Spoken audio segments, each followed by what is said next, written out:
A future, even if it wasn't the one she had dreamed of. One evening, as she sat by a fire with the village elders, an old woman touched her hand gently. "You carry great sadness," she said. "A lost love?" Seraphine nodded, unable to speak past the lump in her throat. "Did he die?" the woman asked. "No," Seraphine whispered. "Worse, he chose to pretend what we had never mattered. He chose safety over truth, duty over love, and I let myself believe he was different, that I was worth fighting for." The old woman was quiet for a moment, then said something that would change everything.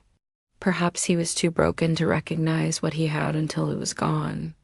Perhaps he is somewhere now, drowning in the same regret you carry. The question is not whether he failed you, he did. The question is, what will you do with the life you still have? Will you let his failure define you, or will you rise anyway?" Seraphine stared into the flames, feeling the truth of those words settling into her bones. She had spent her whole life being defined by others, by her parents' expectations, by her arranged husband's betrayal, by Lord Alpha's choice. But she was still here, still breathing, still capable of magic and love and hope. "I'll rise," she said finally, her voice stronger than it had been in months. "I'll rise and I'll keep helping people, and I'll live a life that matters, even if it's not the life I wanted." The old woman smiled. "That's the spirit, and who knows? Sometimes when we stop waiting for others to save us and start saving ourselves, destiny has a way of catching up." Meanwhile, in the Northern Territories, Lord Alpha was discovering that victory could taste like defeat. His lands were healed. His pack was unified under his rule once again.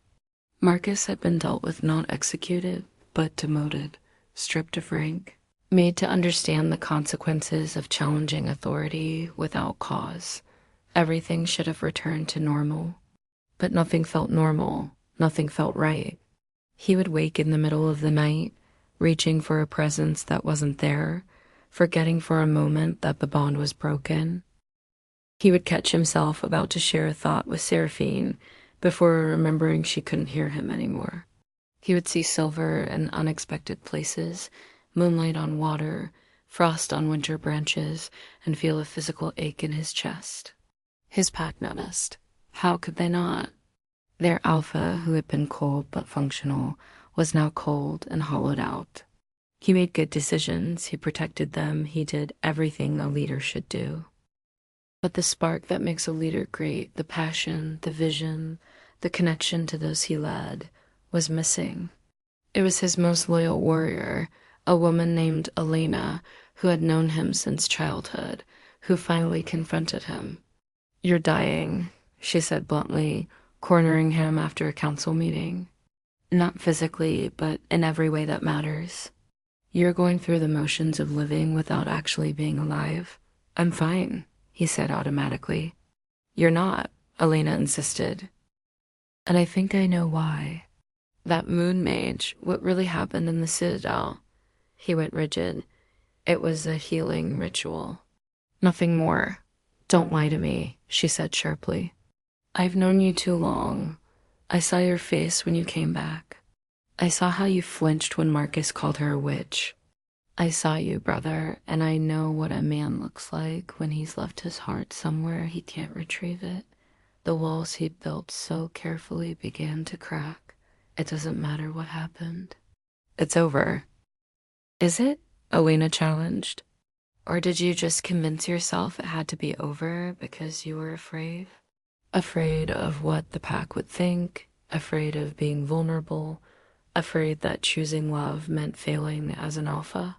He wanted to deny it, but he was so tired of lying to his pack, to himself, to the memory of Seraphine. "Yes," he admitted, his voice breaking. "I was afraid. I am afraid. Because I love her, Elena. I love her so much it physically hurts. And when I had to choose between her and my duty, I chose duty because it's what I've always done. But I destroyed something precious, something irreplaceable, and I don't know how to live with that."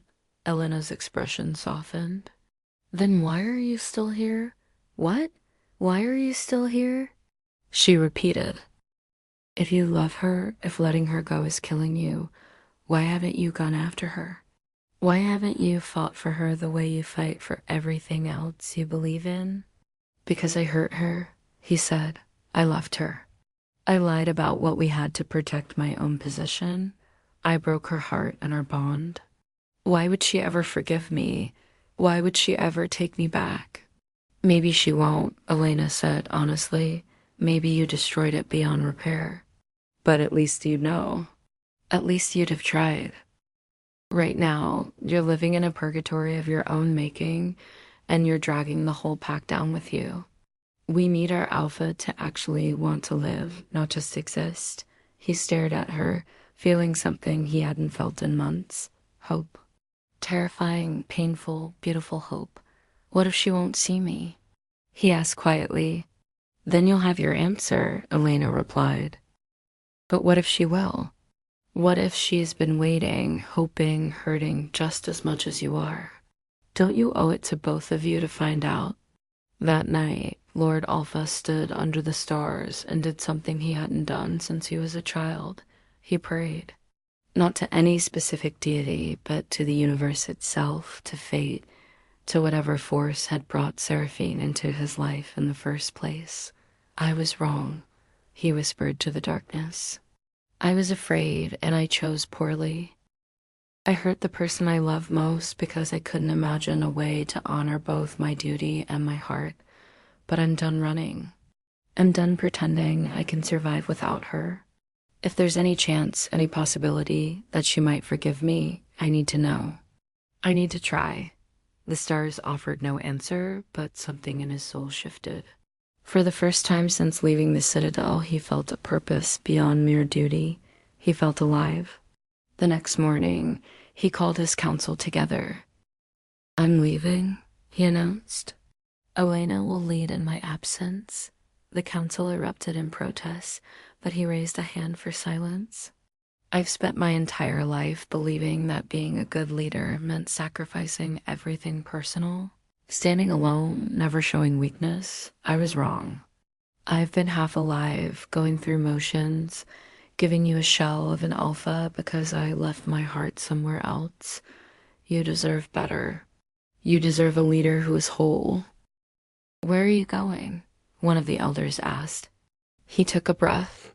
To find the moon mage, to apologize for the hurt I caused, to fight for the love I was too afraid to claim. To become the man I should have been 6 months ago? And if you don't come back? Marcus asked, stripped of rank, but it's still present in council. Then you'll know I found something worth more than leadership, Lord Alpha replied. But I hope, I'll come back, with her by my side. And I hope you'll accept her, not as a threat, but as part of what makes me strong. Because loving her doesn't make me weak. Pretending I don't is what's been destroying me. The council was silent for a long moment. Then Elena stepped forward. We'll be here when you return, she said. Both of you. Go get her, brother. If you believe love can conquer destiny, tap that like button and join our family beneath the moonlight. Finding Seraphine proved more difficult than he'd anticipated. The citadel of lunar tides had vanished, not destroyed, but retreated, hidden, as if reflecting her withdrawal from the world. He searched for weeks, following rumors and whispers, tracking down anyone who might have seen the moon mage. Finally, in a small village on the border territories, a child tugged on his sleeve. Are you looking for the Silver Lady? She asked. His heart stopped. Yes. Do you know where she is? She stayed with us for a while, the girl said. She was very sad when she came, but she got a little better. She helped my mama when I was born too early. Mama says she saved us both. Where is she now? He asked, trying to keep the desperation from his voice. She left 2 weeks ago. Said she was going to the shrine of First Moonrise. It's 3 days north in the mountains. He thanked the child, gave the village provisions as gratitude, and set off immediately. 3 days of hard travel through increasingly difficult terrain, driven by hope and fear in equal measure. What would he say? How could he possibly make amends for what he'd done? The Shrine of First Moonrise was ancient, a place where legend said the moon first touched the earth and gave magic to the world. It was a circle of white stones on a mountain peak, open to the sky, with a pool of water in the center that reflected the heavens perfectly. And there, sitting on the edge of the pool with her feet in the water, was Seraphine. She looked different than he remembered. Thinner, more mortal somehow, less like an ethereal mage, and more like a woman who had known suffering and survived it. Her silver hair was loose and tangled by the wind. She wore simple traveling clothes, but she was still the most beautiful thing he'd ever seen. He stood at the entrance to the circle, afraid to come closer, afraid she would vanish if he moved. She must have sensed his presence because she turned, and their eyes met across the distance. He saw shock flash across her face, then pain, then something that might have been anger or might have been desperate hope. "Seraphine," he said, her name a prayer on his lips. "You shouldn't be here," she said, but her voice shook. "I know," he replied. "I have no right. But I needed to see you. I needed to tell you." He paused, searching for words adequate to the moment and finding them all lacking. "I needed to tell you that leaving you was the biggest mistake of my life.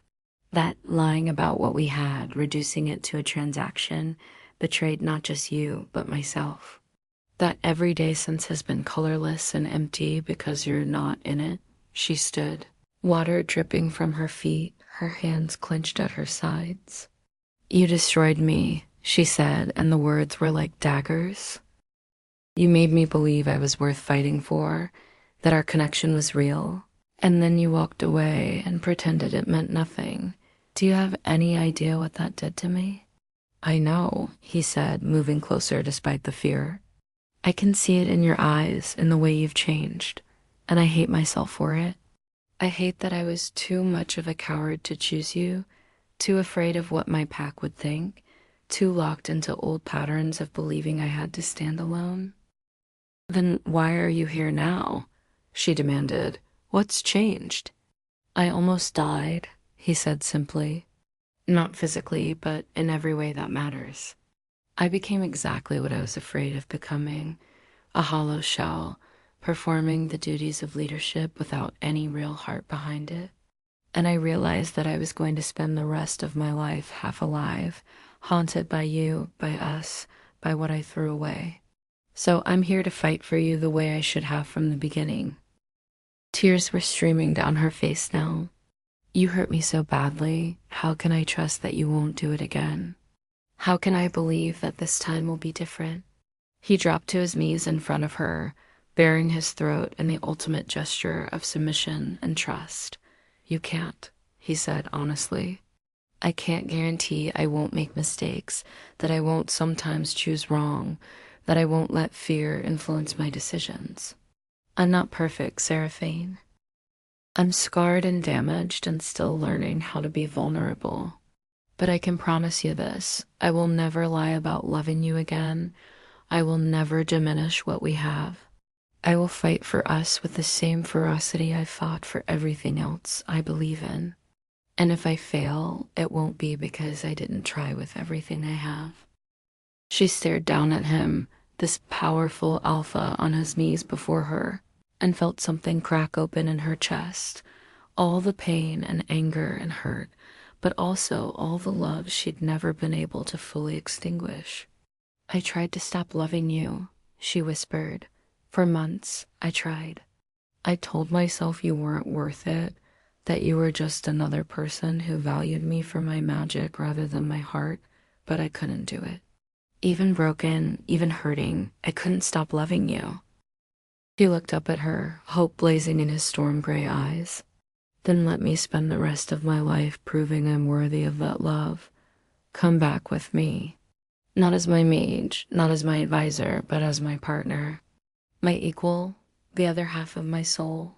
Your pack will accept you because I will make them understand that you're not a weakness to be managed, but a strength to be celebrated.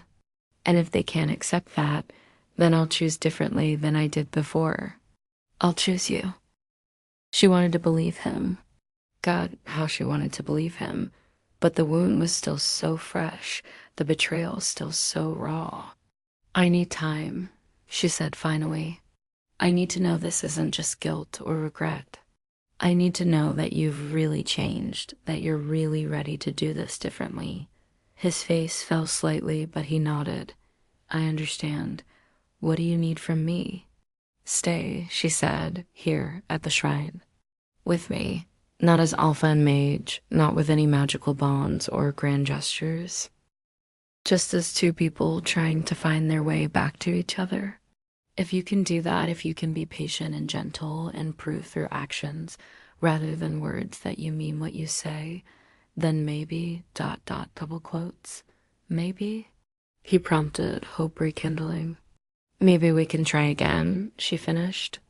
Maybe we can build something real, something that doesn't crumble the first time it's tested. He stood and took her hands carefully, as if she were made of spun glass. I'll stay as long as you need me to. Days, weeks, months, I don't care. You're worth waiting for.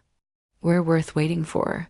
They stayed at the shrine of First Moonrise for 2 months, learning each other all over again, this time without the intensity of a magical bond, without the pressure of a ticking clock, without the immediate crisis that had brought them together initially.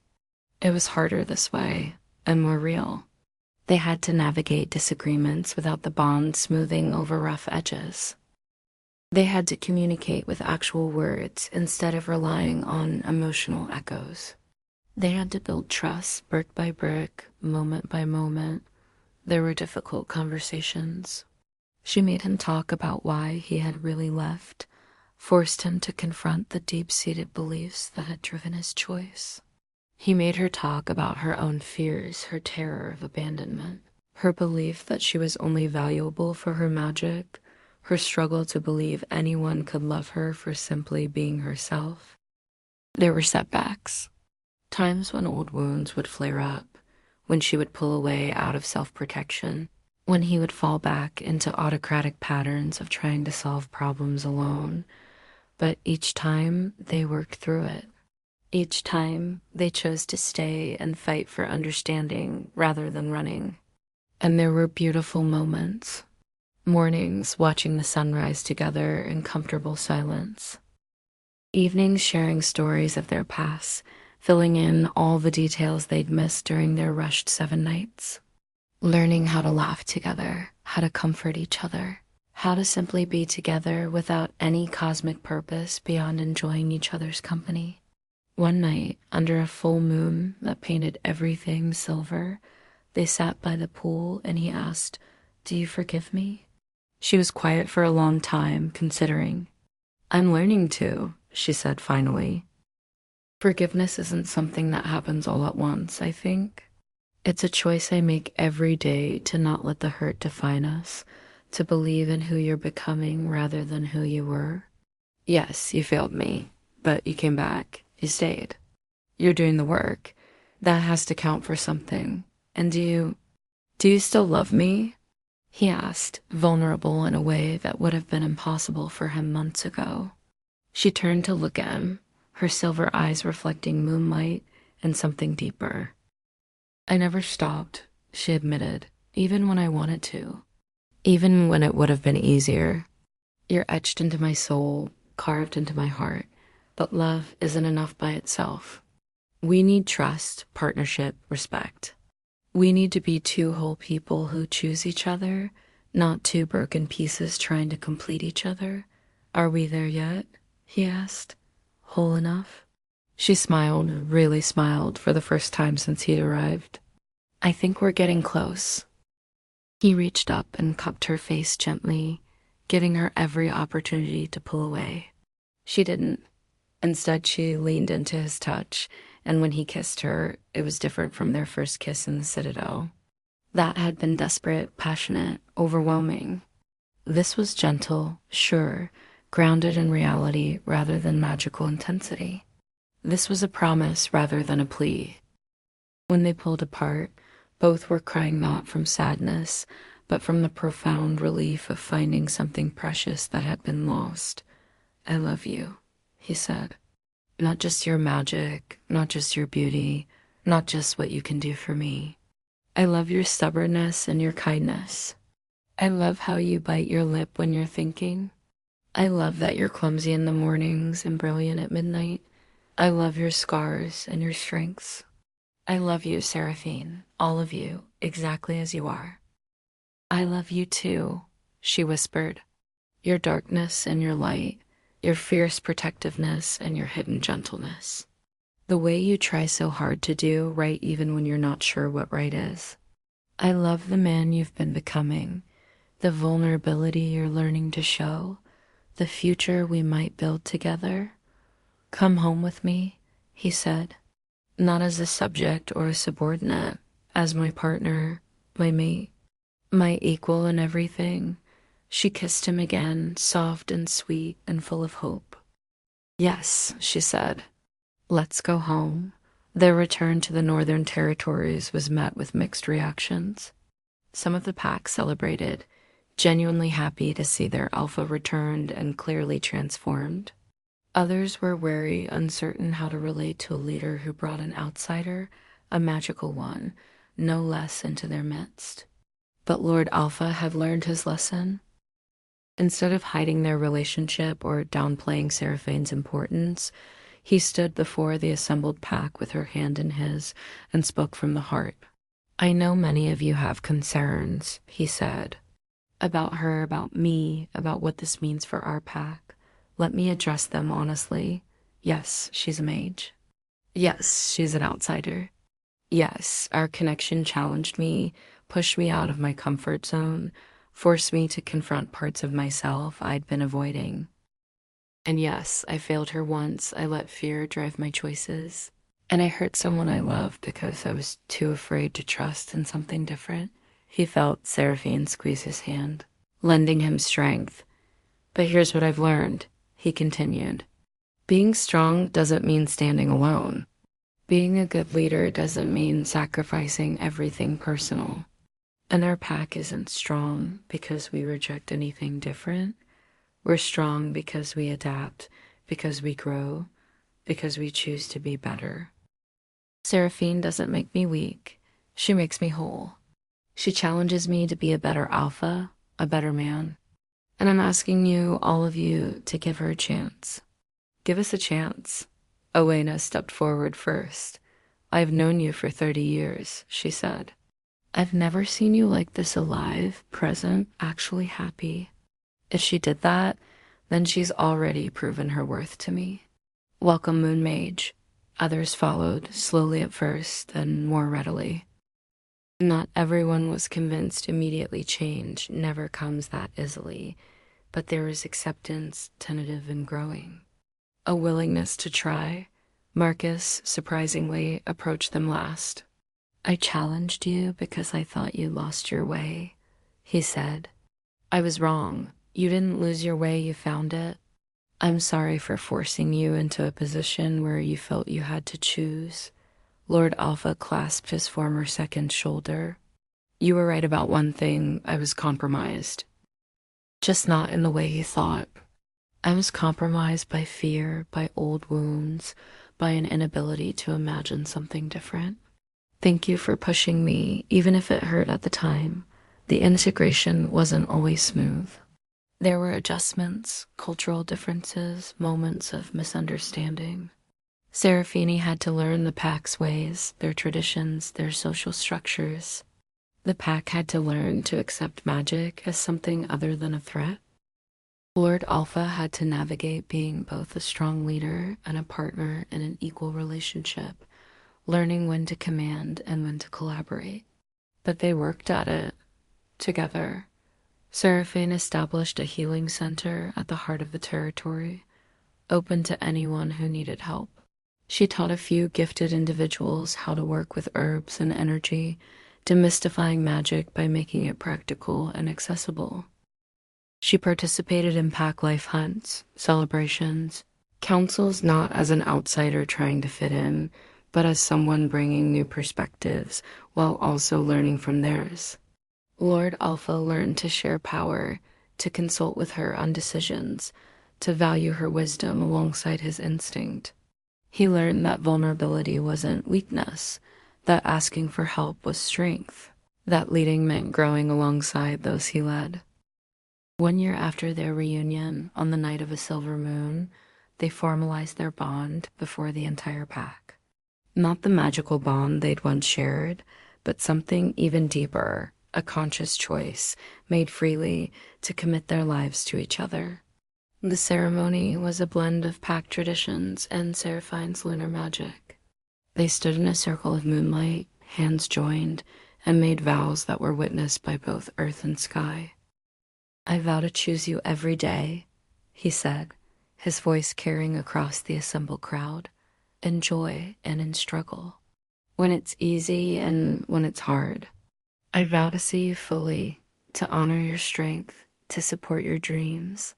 I vow to never again let fear dictate love, to never diminish what we have, to fight for us with every breath I take. I vow to stand beside you," she replied, tears of joy streaming down her face. "Not behind you, not above you, but beside you as an equal partner. I vow to challenge you when you need challenging, to support you when you need support, to love all of you, the darkness and the light. I vow to build a life with you that honors both of our truths, that creates space for both of our magics, yours of leadership and instinct, mine of cosmic connection and healing." When they kissed, the moon blazed brighter, and every person present felt a wave of warmth and rightness wash over them. It wasn't magic in the traditional sense, it was something more profound. It was the universe acknowledging what was always meant to be, delayed but not denied. 5 years passed. Years of building, growing, changing. The Northern Territories flourished under their combined leadership. The pack expanded, not through conquest, but through reputation other packs. Lone wolves, even humans seeking refuge, all drawn to a place where strength and compassion coexisted, where power was balanced with wisdom. Seraphine and Lord Alpha had 2 children, a daughter with her mother's silver hair and her father's storm-gray eyes, and a son with his father's strength and his mother's magical gifts.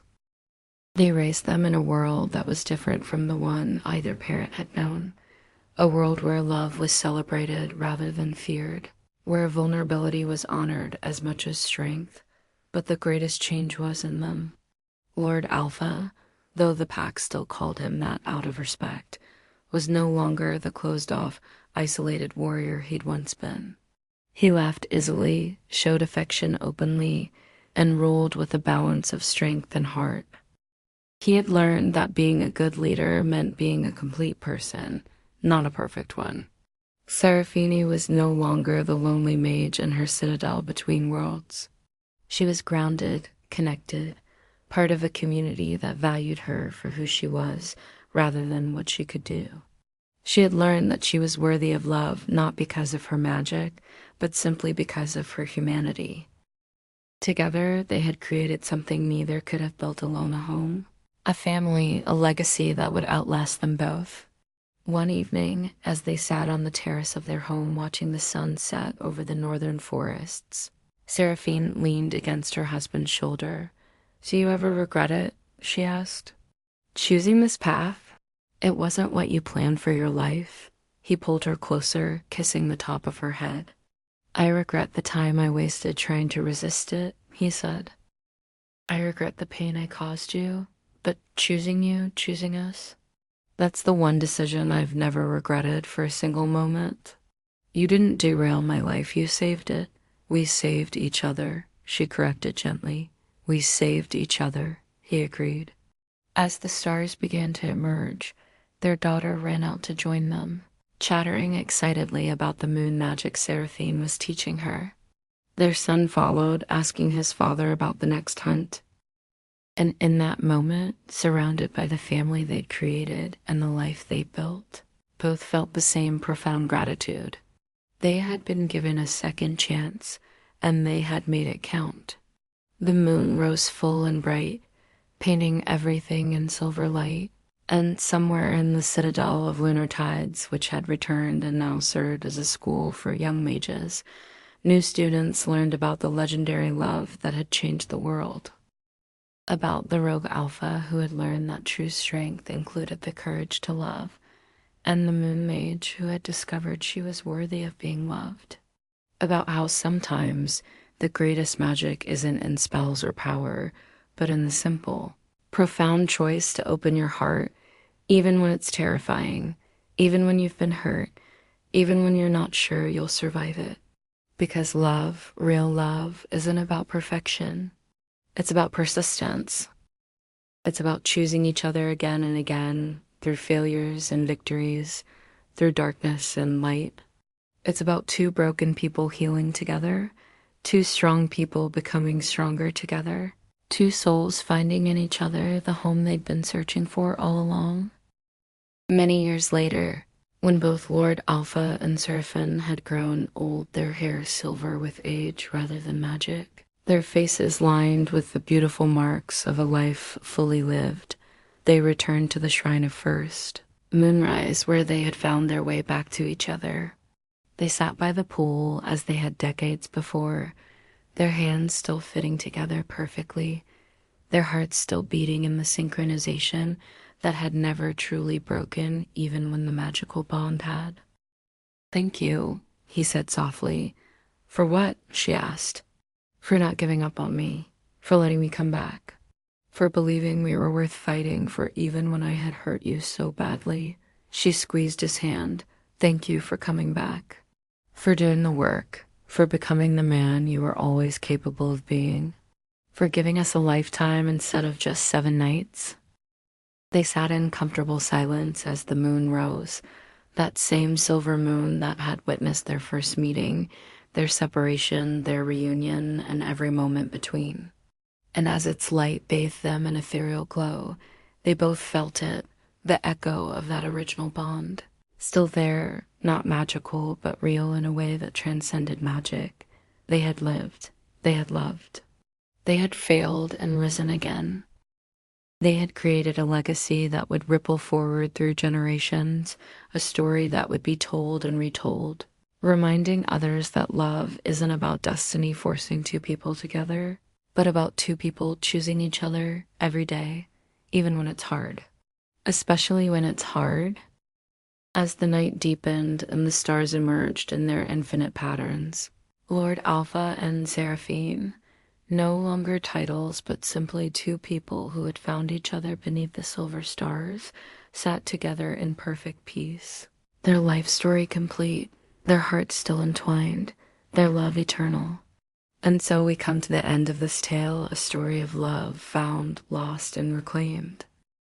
Of two souls who learned that the greatest battles we fight aren't always against external enemies, but against our own fears, our own wounds, our own inability to believe we deserve happiness. Remember this: you are worthy of a love that fights for you.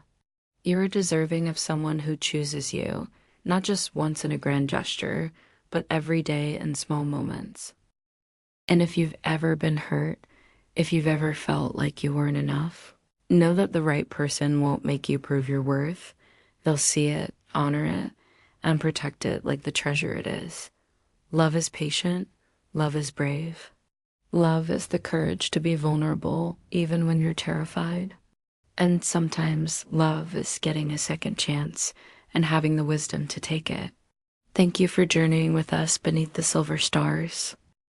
If this story touched your heart, share it with someone who needs to remember that love, real, honest, courageous love, is always worth fighting for. Subscribe to hear more stories of hearts that heal, souls that connect, and destinies that refuse to be denied. Until we meet again beneath the moonlight, remember, your story isn't over. Your happy ending is still being written. And somewhere out there, perhaps closer than you think, is someone waiting to choose you the way you deserve to be chosen. Believe in love. Believe in second chances. Believe in yourself, the end, and the beginning.